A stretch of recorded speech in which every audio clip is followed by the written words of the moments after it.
bersama saya.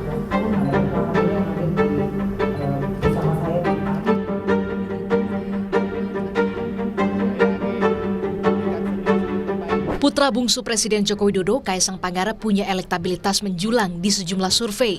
Salah satu yang terbaru, hasil survei indikator politik. Di Pilgub Jawa Tengah, bahkan Kaisang unggul menempati posisi di atas Kapolda Jawa Tengah, Irjen Ahmad Lutfi, Taci Yassin Maimun, dan Bambang Wuryanto, Ketua DPD PDI Perjuangan Jawa Tengah. Di 20 nama yang kita tanyakan, ada sedikit perubahan atau perbedaan pola dibanding top of mind. Dalam simulasi ini, Kaisang berada di peringkat pertama tetapi dalam selisih margin of error dengan Ahmad Lutfi, Kapolda Jawa Tengah. Jadi kita tidak tahu sebenarnya siapa yang unggul, apakah Kaisang ataukah Lutfi. Tetapi Kaisang berada di peringkat pertama secara absolut pun itu juga tidak dominan ya. Dan inilah simulasi nama 10 teratas dari hasil survei indikator politik. Nama Kaisang masih bertengger dengan 22,8%. Disusul nama Kapolda Jawa Tengah Irjen Ahmad Lutfi 19,7%, Taci Yassin Maimun 12,7%, dan Bambang Wuryanto 9,1%. Sementara nama lain ada nama Diko Ganinduto, Hendra Prihadi, dan Ahmad Kudlori. Merespon tingginya elektabilitas Kaisang di Jawa Tengah, Ketua DPP PSI Aryo Bimo menyebut warga Jawa Tengah ingin pemimpin muda. Survei LSI dan indikator politik memperlihatkan adanya keinginan masyarakat Jateng akan adanya figur politik muda seperti Mas Kaisang. PSI terbuka untuk komunikasi politik sambil terus berkoordinasi dengan rekan-rekan di Koalisi Indonesia Maju. Pada saat ini, para pimpinan partai politik tentu mempertimbangkan beberapa atau banyak faktor dalam menentukan dukungan Cakada. Elektabilitas dan popularitas calon pastinya merupakan pertimbangan yang penting. Hasil tak jauh beda ditunjukkan Lembaga Survei Indonesia. Direktur LSI Jayadi Hanan berpandangan Jokowi efek masih berpengaruh signifikan di wilayah Jawa Tengah yang merupakan basis suara PDI Perjuangan. Efek Jokowi masih kental, utamanya bagi pemilih non-PDI Perjuangan. Jokowi efek itu ada di Jawa Tengah. Itu ada. Dan kalau ada Jokowi efek, lalu ada calon dari keluarga atau orang yang dianggap dekat dengan Jokowi di pilkada, maka kemungkinan Jokowi efek itu akan ke sana. Bahwa Jokowi efek itu biasa berpengaruh, tapi lebih kepada pemilih non-PDIP. Non-PDIP? Ya, lebih. Meskipun tentu ada 1, 2, 3, 4% bisa dipengaruhi ya. Tapi kalau lihat dari Pilpres lalu, pemilih PDIP itu cenderung solid mendukung calon yang mereka dukung. Dugaan saya itu akan tetap sama nanti, akan cenderung lebih di pilkada nanti. Nah, masalahnya adalah kalau calon dari PDIP hanya mengandalkan basis pemilih dari PDIP, harus dihitung apakah cukup untuk menang atau tidak. Lalu benarkah Jokowi efek bakal masih punya pengaruh besar untuk menghantarkan putra bungsunya, Kaisang Pangarep, menuju kursi Gubernur Jawa Tengah? Kaisang sebut tunggu jawabannya di bulan Agustus mendatang. Tim Liputan, Kompas TV.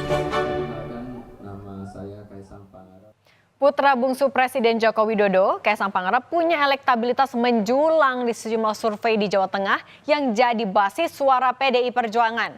Benarkah PDIP bakal mempertimbangkan peluang kemenangan jika mengusung Kaisang di Pilgub Jateng?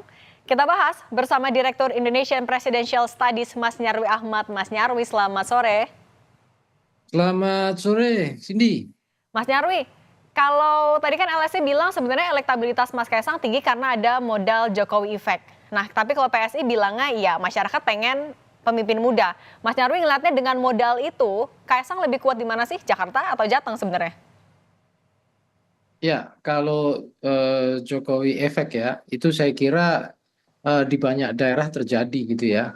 Kita lihat mungkin Pilpres kemarin kan, kita lihat perolehan dari data survei terakhir ya, dari beberapa lembaga survei ke Pak Prabowo, misalnya Prabowo Gibran kan 50 sekian lah, tapi nggak terlalu tinggi ya. Kemudian hasil kemenangannya kan 58. Ya, itu kan menunjukkan Jokowi efek cukup besar ya. Tetapi memang kalau khusus untuk pilkada itu juga harus diuji lagi. Kemarin misalnya kan kalau kita simak Litbang Kompas kan mengatakan sekitar berapa itu 53 atau 50 berapa itu ya. Itu apa masyarakat prefer gitu ya pada atau suka memilih calon yang diendos Pak Jokowi gitu ya. Tetapi kan itu umum ya. Calon siapa saja. Nah, mungkin akan berbeda gitu ya branding apa keluarga Jokowi di sini ya khususnya anak-anaknya di sini yang masuk dalam bursa pilkada adalah Kaisang. Mungkin itu lebih kuat ya efeknya ya.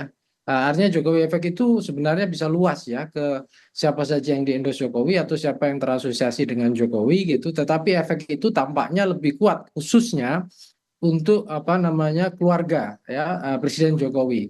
Nah, misalnya contoh ya, banyak juga misalnya contoh di Jateng ini kan ada Pak Lutfi juga ya. Pak Lutfi kan dikenal juga sebagai tokoh yang lama ya berkiprah juga membantu Pak Jokowi dari apa di masa ketika jadi wali kota Solo hingga terakhir menjabat Kapolda Jateng misalnya seperti itu.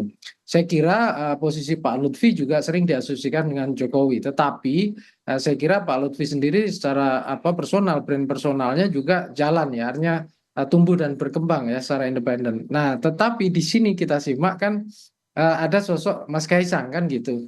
Nah, saya termasuk percaya juga bahwa popularitas maupun daya tarik Kaisang di pemilih itu tidak lepas dari bayang-bayang ya daya tarik dari sosok Presiden Jokowi, kira-kira gitu. Karena menjadi seorang putra presiden ya, populer dikenal sebagai putra presiden meskipun gitu ya, Kaisang juga dilihat ke saat ini menjabat sebagai ketua umum PSI, artinya ketua umum salah satu partai kan gitu partai. Nah, cuma memang begini ya, Cindy ya. Saya kira untuk Jawa Tengah kemarin kalau kita simak ya yang data yang dirilis oleh teman-teman di indikator politik itu kan memang masih banyak sebenarnya gitu ya pemilih yang katakanlah masih Galau undecided ya. voter kira-kira gitu ya 60 sekian persen ya sepertiga lebih bahkan katanya seperti itu. Nah 2/3 lebih. Nah, itu kan mengindikasikan bahwa sebenarnya dari aspek top of mind pun itu kan Kaisang juga masih rendah kan hanya 4% kalau nggak salah ya. Sementara Pak Ahmad Lutfi itu sudah lebih di atas 8,6. Tetapi kalau di dalam masuk simulasi nama memang tampaknya Kaisang ini lebih lebih kuat kan gitu. Nah, tapi menurut saya ini tidak lepas dari efek dari popularitas ya. Popularitas Kaisang sebagai tokoh nasional dan sekaligus sebagai putra presiden. Nah, itu yang menurut saya paling mendasar ya, yang kemudian ikut mengerek elektabilitas Kaisang dalam simulasi itu. Oke, Itu Mas Nyarwi, tapi kalau kita lihat kan yang kalau bisa diasosiasikan dengan Pak Jokowi ada Kaisang, ada juga Ahmad Lutfi. Mungkinkah kalau misalnya ternyata di Jateng malah dua-duanya berduet nih? oh itu sangat mungkin menurut saya. Tapi kan balik lagi ya tergantung partai-partai kan, partai-partai yang menominasikan ya para pasangan calon gubernur, wakil gubernur atau kepala daerah, wakil kepala daerah ini. Karena kan balik lagi pilkada ini juga sebenarnya secara legal yang punya basis otoritas mengajukan kan memang partai politik atau gabungan atau koalisi partai politik. Nah, cuma kalau kita lihat pengaruh Pak Jokowi ke partai politik, pimpinan partai politik juga tinggi kan gitu. Makanya sering disebut potensi cawe-cawe Pak Jokowi dalam pilkada itu dianggap besar sekali kan di situ logikanya. Artinya Nah, partai politik lebih melihat faktor Jokowinya daripada figur Kaisangnya? nah ini yang menarik Cindy. Saya kira tidak bisa juga melihat faktor Pak Jokowinya juga. Tentu partai politik akan katakanlah mengambil jalan yang salah kalau misalnya sekedar melihat Pak Jokowinya tetapi basis dukungan pada Kaisang maupun misalnya contohnya Pak Lutfi ya, kalau mau dipasangkan dengan Kaisang itu tidak meningkat atau mendapatkan apa kompetitor yang lebih tangguh. Dan ingat juga ya Cindy, Jawa Tengah ini cukup unik menurut saya. Dalam beberapa kali pilkada, saya contohkan ya, kita bisa simak bareng-bareng ya. Ketika Mas Ganjar maju dalam periode pertama, dan di beberapa teman-teman data survei juga merilis elektabilitas Mas Ganjar itu rendah. Ada yang mengatakan sekitar 7, 8, dan naik 13 dan seterusnya. Nah, sama juga ketika periode kedua Mas Ganjar maju, di sana ada penantang namanya Sudirman Said. Di beberapa data survei juga disebutkan elektabilitasnya rendah, hanya sekitar 14-an atau 13-an sekian persen. Ya, tetapi faktanya kan kemudian dalam pilkada terakhir ya periode kedua Mas Ganjar itu bertarung Pak Sudirman Said, itu juga Sudirman Said suaranya besar sekali. ya 44 sekian atau 45%, saya lupa. Tetapi intinya bayangkan dengan modal basis elektabilitas yang rendah begitu bisa ketika pilkada berlangsung kemudian naik signifikan, ya. Ini kan artinya apa? Pemilih Jawa Tengah ini saya kira juga tipe pemilih yang mungkin saja selain ideologis pengaruh-pengaruh partai kuat, tetapi juga saya kira punya kemampuan untuk berpikir secara rasional dan juga ada unsur katakanlah kemampuan untuk menelaah ya Oke. dari para tokoh-tokoh yang maju dalam pilkada Jawa Tengah seperti itu. Oke, nah Mas Nyarwi, kita kan tahu ya di Pilpres kemarin untuk pemilihan presiden PDIP kalah, tapi di Pilegnya menang untuk Jawa Tengah. Kemudian juga di hasil survei ternyata dua besarnya adalah orang yang dekat dengan Pak Jokowi. Ini kita gimana membacanya? Jokowi, Jateng kan kita tahu sebagai kandang PDIP sebenarnya. Ya, memang saya kira begini, khusus untuk bicara asosiasi pemilih dengan partai atau orang sering menyebutnya partai ID ya, Jawa Tengah itu saya kira kuat sekali khususnya dengan PDIP dan itu terbukti dengan pileg kemarin kan. Itu luar biasa ya, saya kira hasil yang dicapai. Tetapi memang balik lagi ya Cindy, kalau kita bicara di Indonesia ya, apa istilahnya sentralitas partai sebagai aktor politik itu tidak terlalu kuat.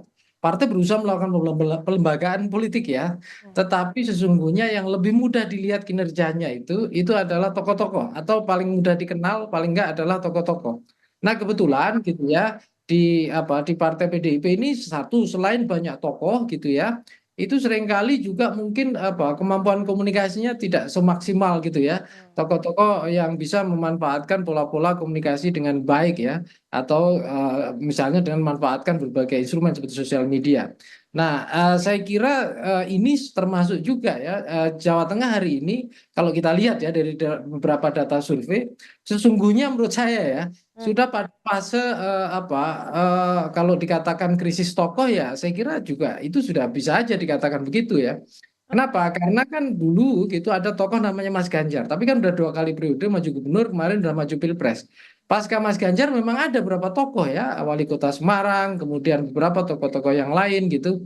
Tetapi tampaknya belum cukup dominan dan basisnya biasanya kalau tokoh-tokoh itu dari kabupaten kota itu seringkali kemampuan basis meratanya di sebuah provinsi itu belum maksimal. Jadi Oke. maka saya tidak heran misalnya kayak tadi ada Diko, Ganundito, ada siapa lagi gitu ya. Itu kan juga dapat basis dukungan yang kuat. Tapi kan saya kira hanya diblok di mana wilayah-wilayahnya masing-masing karena menjabat sebagai bupati atau pimpinan kepala daerah di sebuah kabupaten belum merata. Nah tadi yang kita lihat misalnya contoh Taji Yasin ya di data survei indikator itu kan termasuk di urutan ketiga ya setelah Ahmad Lutfi misalnya.